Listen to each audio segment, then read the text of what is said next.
think I think that schools, when they're signing and bringing in coaches and players, don't you feel like there should be some performance clauses? If you don't meet the metrics of these performances, your buyout is going to decrease by these metrics.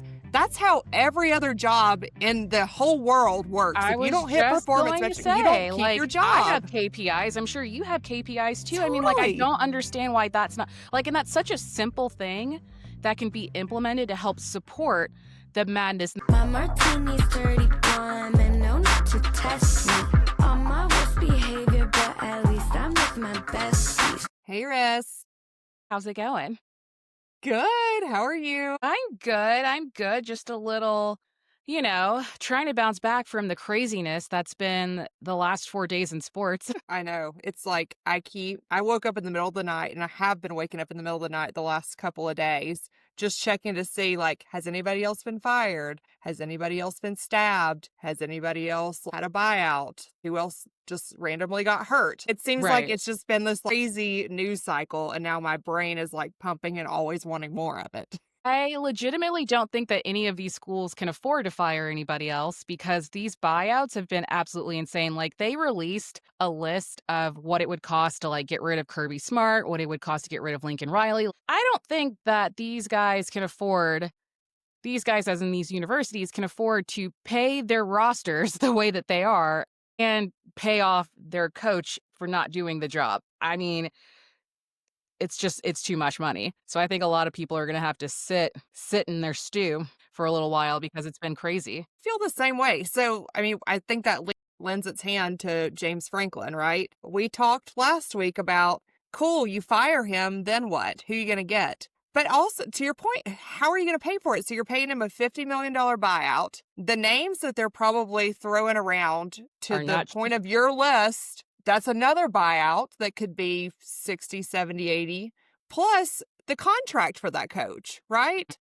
Oh yeah. Plus, whoever his quarterback is, you're probably going to want to bring him. So that's another couple million dollars. You can't have a 20, 30, $40 million roster and then also pay out 40, 50, 60, $70 million to kick your coach out when he's not doing what you pay him to do. I mean, it's one or the other. You either stop paying your players or you get a cheaper coach. I don't really know how that's going to work out because at this point, the only way that they are enticing anybody to come to their organization is to cut a check. And that goes for just staff and for players. So it's so frustrating because we are continuing to feel the wrath that is NIL and it's starting to trickle down throughout the entire organization. Unfortunately, I think what's going to happen is that a lot of schools are going to start cutting programs. All of a sudden, there's not going to be a women's soccer team. All of a sudden, there's not going to be a swim team. And it's all for the sake of like essentially trying to hang your hat on a football program that may or may not even be important enough to exist. I still stand by the fact that like some of these organizations need to focus on academics, cough, cough, Vandy. Like you cannot be a school that is so well known for your academics and so well known for your success in medicine and law and engineering and stuff like that, and then pour all of the money that you should be pouring into like very important academics into your football team. I just don't, I think that's kind of unfair to the students, but also that's just my 2 cents on why you need to focus on either academics or sports at your organization. Unless you can afford it. Deals. And I don't know why. I know why they do it. It's because some of these egos that happen to belong to a lot of men are so fragile that they cannot get like I don't mean to like make this a sexist thing, but like it should be that simple. I pay you money, you come to my school, you play good football, you win us games, you help drive up the value of my organization, and I will reward you. It should be that simple. Like you said, it's like that in every other job. It really like irritates me to no end that if you have an ego that's that big, then you should be on board for this, right? Like, I'm the best coach out there. Then put your money where your mouth is and show it in your results at the end of the year. And if you don't hit those metrics, then you're not getting the bowl money, you're not getting the playoff money, you're not getting a share of that. But also, I'm not paying you the same salary. Like, No, so I feel like that's I step don't hit one my in this. KPIs. Is I don't get my bonus. It's so simple. It's such a simple thing. You don't hit your sales job, you don't keep your job. And they're not paying you a buyout to go away. They're saying we terminated you for cause because you're not hitting the performance metrics of your job. Mhm. Like, I No, and I it's don't true. know. That's Well, it's crazy because, AJ McCarron said something pretty similar to that on his pod not too long ago, where he was saying that in this NIL era, we've got people that are now no longer fearing the bench. We've got players that are like, and I think we're seeing this in the NFL as well. We've seen this in the NFL for forever, but it's now starting to trickle into college. These kids are not afraid of the bench anymore. And I think that's crazy because that was what I love about college football. These kids are out there playing for blood and for sport and they're playing for everything. But now what are they playing for? If anything, it actually behooves them to not play if they're going to continue getting these NIL deals because what good are you to me if your leg is broken? right. I just don't understand it, and that's frustrating because it's not making the sport fun anymore, and the only people that are in the hot seat are the coaches. But I don't know. There's so many layers to this that I think the NCAA really has to hunker down and figure it out. Yeah, I agree. I think that the way the contracts are structured, that it really becomes the school and the fans that have to bail them out because of these crazy deals that are signed at the AD level. It's not the school that's paying that. It's the fans and the boosters that are paying for these buyouts. So, 100%. And how pissed like, are give them you if you spend, I mean, what's an Alabama season tide price? Like, it's $5,000 a seat. $5,000 a seat. You're paying 10 grand to go watch, we'll say 10 decent games, maybe? Is that worth it? Like, as a fan, it's not worth it to me. It sure as hell isn't worth it for me who is not a season ticket holder to spend between two, three, four, $500 on a ticket to go watch my team eat shit. I don't think so. I don't think so. Sorry. So we've got Franklin, who, this is crazy. 18 days ago, Penn State was a national title contender, ranked third in the country. They were leading a top 10 opponent by a touchdown in overtime in front of their whiteout crowd of 112,000 people. Today, they're 3-3 and they fired their coach. That just shows how crazy college football is, that you can go from like hero, you were one game away from playing in the national championship, to fired in the middle of the season. I think it's crazy. You literally have no There's feelings like no because it's words. No so words. frustrating. Yeah, you don't know how to feel about it. And it's crazy because I think that it just is happening over and over and over and over again. You're kind of killing the fun for us now. And I think, like, speaking of killing the fun, I think this is like a great segue into like recapping what happened over the weekend because like I think we're seeing just like the madness of money, the madness of coaches not having their shit together. I mean, it's just so. Let's just jump right into it. UGA and Auburn. I never thought in my life that I would be texting you the words, I feel sorry for Auburn, because that was the most ass backwards, ridiculous play calling and officiating I've ever seen in my entire life. I don't even know how to feel about it. And what's so crazy is that last season, we had an SEC ref. He came on the show. He was telling us, listen, we don't always get it right. We're people too. I get that. But please let me know, like, who is tapping their card on your card reader before some of these games? Because those were refs straight out of Athens. Those were Athens refs. So the funny thing, Russ, is there was another game that Auburn had some bad calls, that Auburn-Oklahoma Earlier? game, right? Yeah. Where they got screwed. The same ref crew. So why are they, here goes, again, more layers. Why are they allowed to continue to do this job in a shitty way? Who's paying them? I mean, somebody is paying them, right? I mean, it's the NCAA that's cutting them a check because I know they come from all different they come from different conferences. What's going on here? Well, to continue to be able to call games in the league, but that crew should not be allowed to call any more Auburn games that year, right? Like this year, not that year, this year, because they clearly messed up one game. To bring them back and then to have another controversial game with the same ref crew in Auburn, like, I feel like I've been waiting for this statement from the SEC to come out all week because it was bad. And to your point, like, I also felt sorry for Auburn halfway through the game. After halftime, I was like, you know what? I actually want Auburn to win. I want them to win. Yeah. It'll be the only time in my life I want Auburn to win a game. I Listen, want I them to had win. them on upset alert because I continue to say Gunnar Stockton is not that good of a quarterback. He's not that good. Does he have weapons around him? Yeah, but also UGA, courtesy of the Saban coaching tree, is a second half team. But you cannot excel in the second half when you're freaking cheating. This Also, is not clapping. This is not clapping. listen, for 40 years, I've clapped a number of different ways. I've clapped golf clap, I've clapped big clap. I have never clapped jamming 3 index fingers into my palm. Like, this is uncomfortable for everyone. That is not fucking clapping. That No, is a that is timeout. And when calling a time out. and your mouth saying time out. Yes, they might have been clapping, but you were calling time out too, buddy. Yeah, what DTF replay? of the week.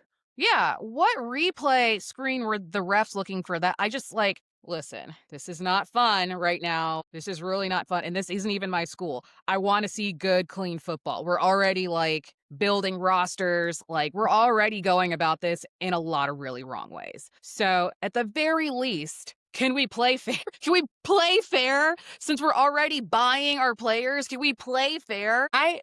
So I'll say Auburn had the handicap of the refs against them. You also are not going to win an SEC game when you have less than 50 yards on offense in the second half of the game. Like, No, a part of that falls on Auburn too for not Yeah. pivoting their game plan, knowing that Georgia's going to fix all of the problems that they had. They had like less than 50 yards of offense in the second half. Like, regardless of the refs, you're not going to win a game that way. So I think there is part of this that falls on Hugh Freeze and his team for not getting anything going offensively. Their defense, I feel like, played okay. I mean, they had, again, some calls that went towards Georgia. But if you can't score points and you can't stop them from scoring points, like that's the whole premise of it, you got to have more than 50 yards on offense. Yep, I agree. I agree. So that's that. I think that Hugh Freeze's job is probably safe because of these refs in those 2 games. Like, don't you feel like the family, the Auburn family's like, Yeah. they feel like he's the underdog. He's doing okay things. We got a big They're buyout. giving him the Billy Napier treatment, dude. Like, it's so bad that we actually feel bad for him. We feel so bad for him, we can't fire him. That's exactly what's happening right now. It's crazy in the freaking SEC, which is like so crazy. It doesn't even matter. It doesn't even matter because, like, to be quite honest, everything that is happening right now is exactly what's supposed to be happening. I don't know if you saw after this week. So we've got roughly 11 teams left that are completely undefeated. It's a lot of SEC representation, and I'm happy about that. I hate that it's not who I wish it was, but I'm happy with it. I am. Let's go Ole Miss. Let's go Texas A&M. Like, I'm here for it. I am here. I mean, can't even believe I'm going to say it, but I think this weekend you're going to have me screaming hotty toddy. Yeah. So what are your thoughts on Kiffin's name being thrown around for this Penn State job? So I actually got around to watching the mini faces of Kiffin or whatever, that ESPN. Yeah. So I think that Kiffin has found his place and he is never going to leave Oxford. I think that he has found the perfect balance of work and life. We love Kiffin because he's so unhinged and he's so crazy, but I think that beyond that, we have to remember, even when he was coaching under Saban, even when he was coaching at Alabama, the beautiful thing about Kiffin is his passion for the game. Is it absolutely nuts? Yes. Is it unhinged as all get out? Abso-freaking-lutely. But, like, I can appreciate it.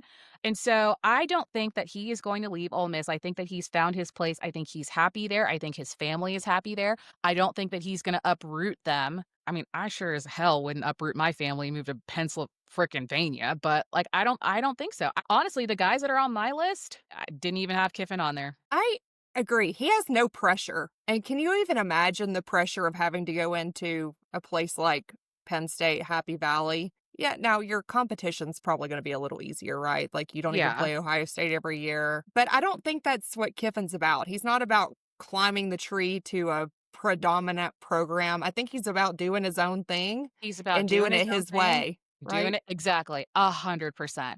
So I think Kiffin is gonna stay right where he is, and honestly, I hope he does. I think It he makes will. for it makes for a good SE like, we talk about this all the time, but the SEC is not fun to watch if the teams aren't good. When Ole Miss isn't good, when LSU isn't good, when UGA is not good, it's just not fun. So, like, live on and prosper, my friend. Like, keep on keeping on. So let me ask you this question.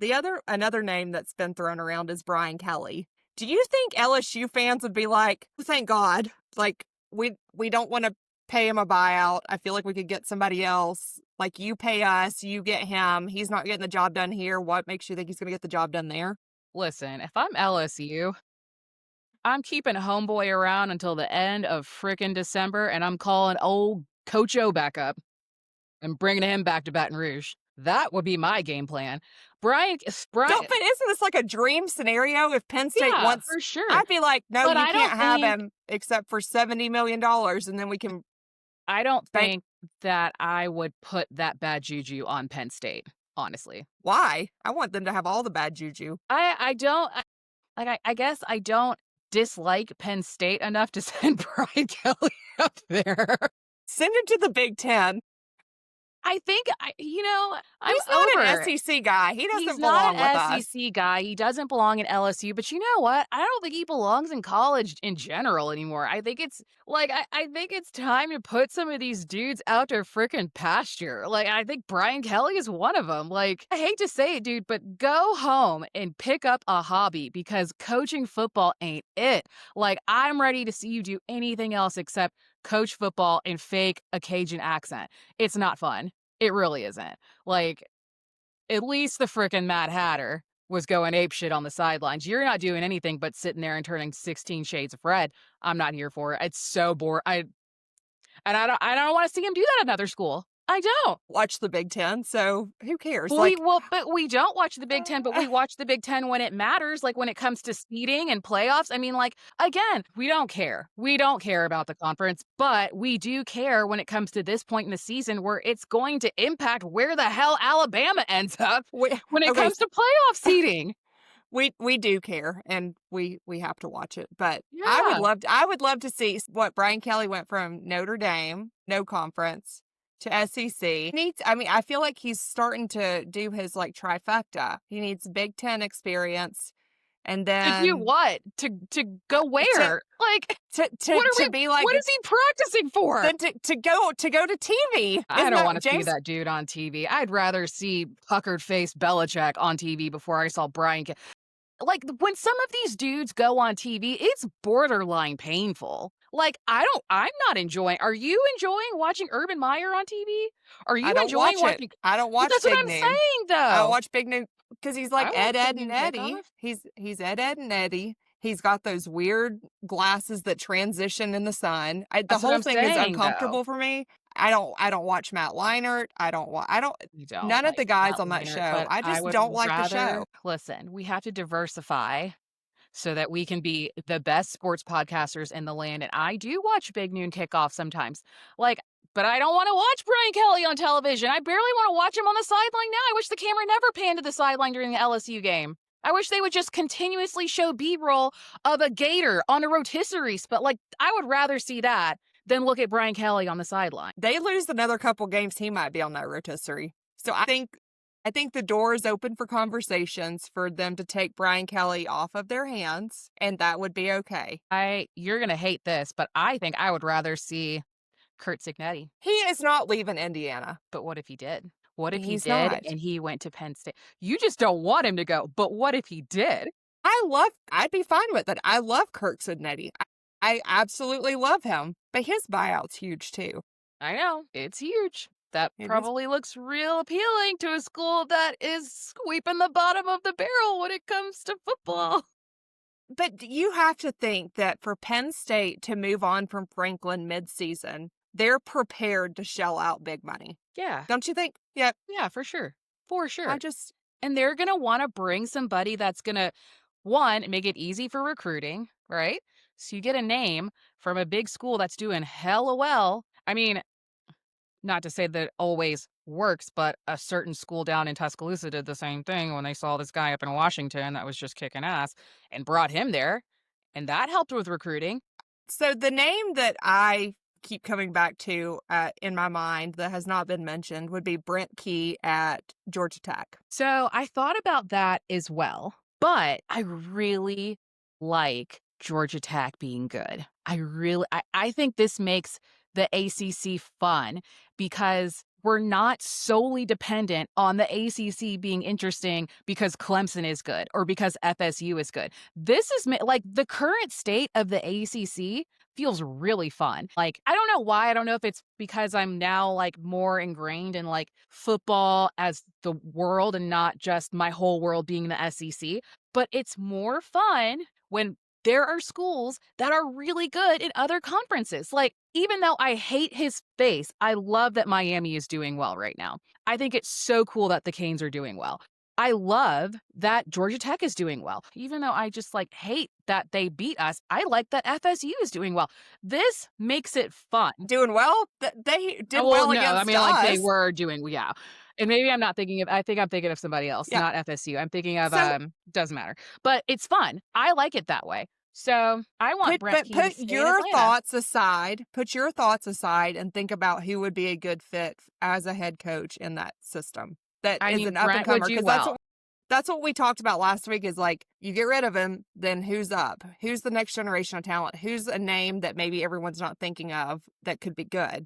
Yep, Signetti, of course, Cristobal, of course. Matt Rule at Nebraska, like, has he really done a great job? I don't think so, No, but but he's he like could do the it. name that's leading the pack Yeah. here. I just like they're talking about Clark Lee from Vanderbilt. Like, wouldn't that be crazy for like 2 Vanderbilt coaches in a row to go Like to Elko could Penn go up State? there. I mean, like Yeah. there are some Texas options. Like, Tech's coach, whatever, I can't even remember yeah. his name, but I think there's a lot The of guy from people, but South Florida. I mean, there are a lot of options, probably more options now that there is an opening than we were even thinking about 1-2 weeks ago. This it's is gonna be weird. interesting.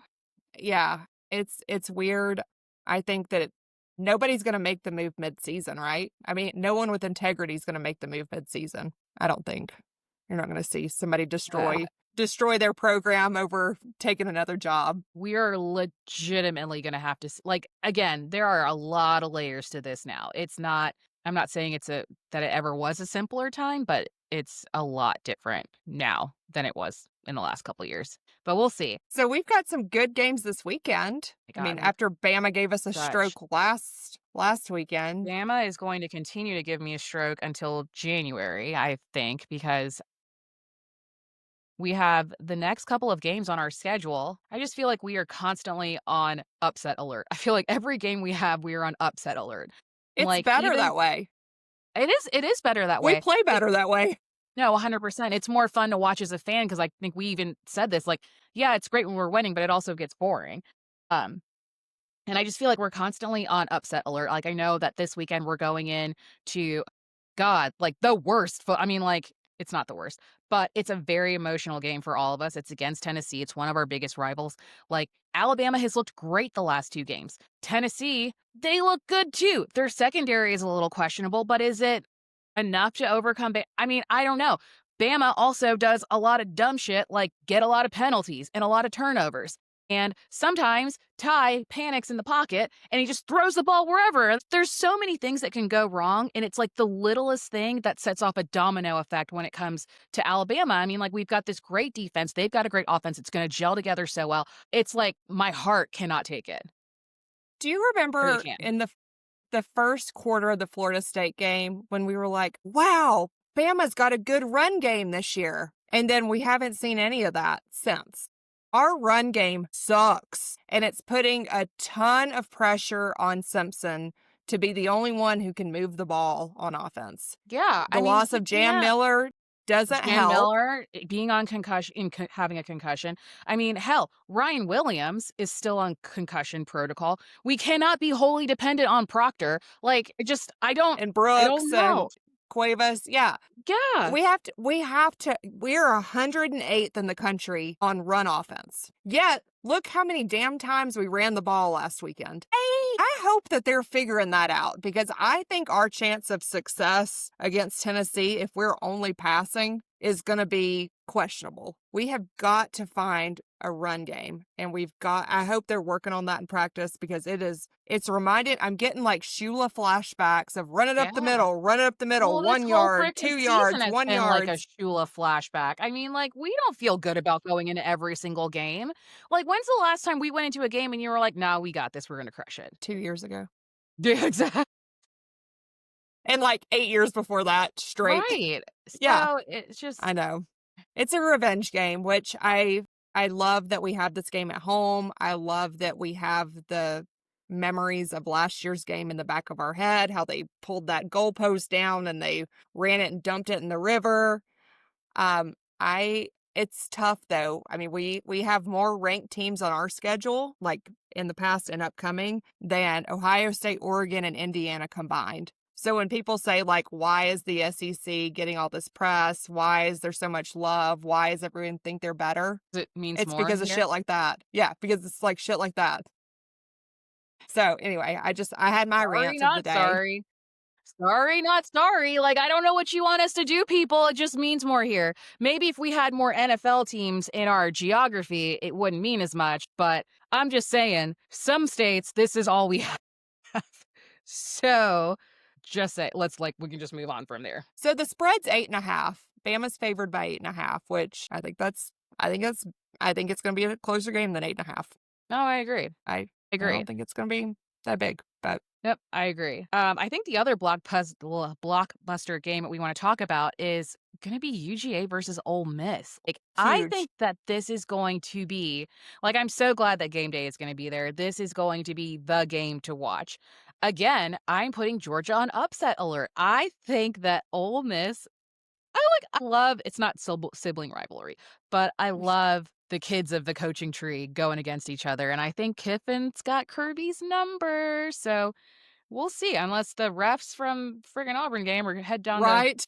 it's just like, we'll just have to wait and see. But I'm excited about this game. I think it's going to be amazing because Ole Miss looks really good. They are gelling. Woo, it's good football. I think it is too. And I think this one is one that has playoff implications. If Georgia Oh, yeah, loses for this sure. game, I mean, they're out, don't you think? They're out. Yeah, I think so. I 100% think so. And Ole Miss continues to stay undefeated. Absolutely. Georgia's out. I yeah.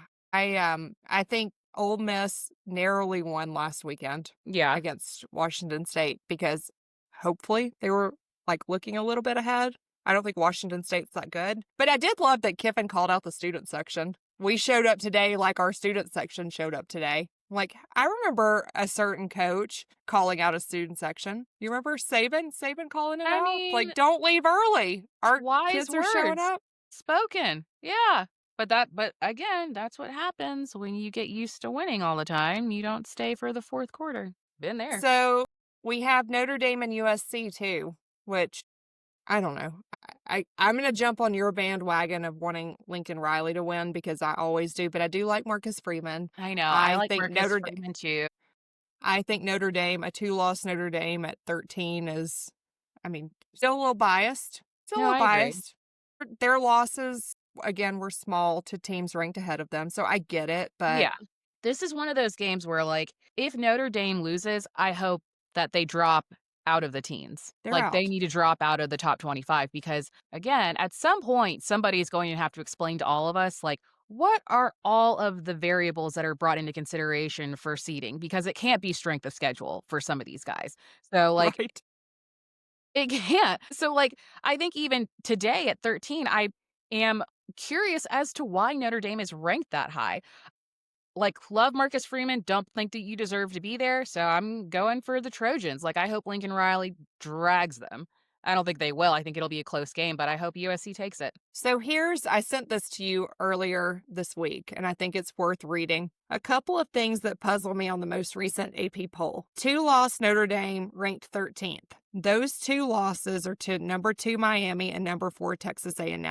2-loss Illinois, unranked. Their 2 losses are to number 1 Ohio State and number 3 Indiana. 1-loss USC, number 21. That 1 loss is Illinois. So why is Illinois not ranked? But USC is. And Illinois' only losses are to number 1 Ohio State, number 3 Indiana. Don't know. It's like, It doesn't make any sense. it doesn't make sense, right?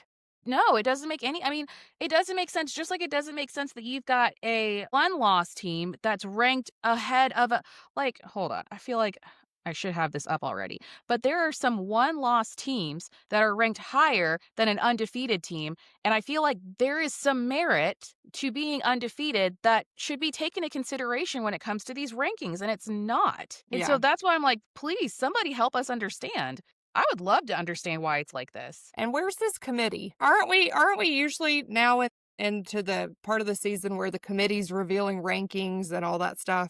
Is that There are this week? so many freaking, like, playoff predictor brackets out. It's like, I feel like it's giving me hives. I really do. Like, I just don't understand. Like, actually, here's a good one. Why is undefeated Georgia Tech ranked after LSU? Somebody explain that to me. Yeah, somebody's got some splaining to do. I agree. So here's another Memphis, game Jesus Christ. Yeah, like Memphis is behind freaking 2-loss Texas. Why? because Texas beat Oklahoma. I don't know. Is Oklahoma that good? I don't know. Is Oklahoma good without a I don't know. I mean, their quarterback has a busted hand. How good can they be it doesn't And they matter. have a good backup quarterback. Why did they not Yeah. pull Mateer and put him in? I don't know. I don't know. Like, it doesn't make any sense. I feel like your coaching is like, are coaches' decision making part of the variables that go into seeding? These are questions I have. Age of roster. We talked about that. Put age of Which roster. I also think that is a variable that really needs to be taken into consideration. And I say that because you cannot have a 30-year-old quarterback playing at your school with a one loss under your belt and then be ranked higher than a kid that is 7 years younger than you that is It's- leading an undefeated team. I'm looking at you, Vanderbilt, again. Looking at you, Vanderbilt, and looking at you, Ohio State, who has like a true freshman, right? Like, cool. And he's awesome. By the way, he was a Bama commit, right? Julian Yeah. Sayin. He was our boy. He was a Saban boy. I think average roster age, which that is something that coaches have influence on. But I don't know. Experience plays into it. Experience plays into it. So here's another game that I don't think we care about, but we kind of have to talk about. BYU and Utah. That whole state I don't Mhm. care about. I couldn't Yeah, even but name it's I couldn't even name interesting. it is, but BYU, they're both undefeated, aren't they? Or is yeah, Utah I the think one they loss? are. Yeah, they're one of the 11 that are undefeated. Like, I mean, like, I'm it's not gonna watch interesting. it. I'm I'm not not gonna gonna watch watch it. it either. I don't care. I'm not gonna watch that Ohio State game either because I don't care. But again, we're at a point in the season where it's interesting. Like, things are very interesting. Things are everything is an implication to where we or whoever you root for is going to sit in the playoffs. I mean, I think we're past the midway point. Like, now is the time where we need to start paying attention to where everybody is starting to fall. Like, this shit's important. Like, I don't know what else to say other than that, like, these are games to consider. I don't care, but I don't care about Ohio State. They've been number 1 the entire time. They haven't played anybody. They're playing freaking Wisconsin. They haven't played anybody for real. Like, They'll they be almost number lost 1. They'll be but they are truly the they most are complete team. a We good-looking can team, and I said that from the beginning. National championship winning team right there. Yep. They paid for it and they're at least getting their value. Yeah. Oh, 100%. Like, I commend them. Like, Ryan Day, I will clap for you. I will clap for you real quick. Like, you have put together a good squad. You've gotten your money's worth. But as much as we don't like you and your nipple rings, you did it. You did it. You got it. Gross. When is Spanx gonna become an official, like, sponsor of NCAA football? Because there are, like, 15 coaches that need to wear an undershirt. Kalen DeBoer is one of them. Ours is one of them. Yeah. Yeah. Everybody should be wearing an undershirt. More undershirts need to be happening right now. But yeah, I agree. Nipple rings and all. It's going to be another weekend where I burn 0 calories. My Apple Watch is yelling at me, get up, Stand move up, stand around. up. No desire to. I'm going to sit on the couch, take a nap during the Utah game, wake up, watch what really matters. Yep. Yeah, it's going to be a good weekend. Ah, well, cheers, lady. Anything else that comes to mind? Nope, I think that's it. I think that we are just another emotionally charged and emotionally draining weekend is coming up. We're going to be on the lookout to see, again, how these rankings are going to shake out come Sunday afternoon because that is what I'm watching right now. And who I'm else on gets playoff watch. fired? If And who else anybody gets else gets fired? fired, right? Yeah. Or who gets hired. That's something we're watching too. All right. Well, cheers. Happy football watching, and we'll see everyone next week. I love you like la la la la la la.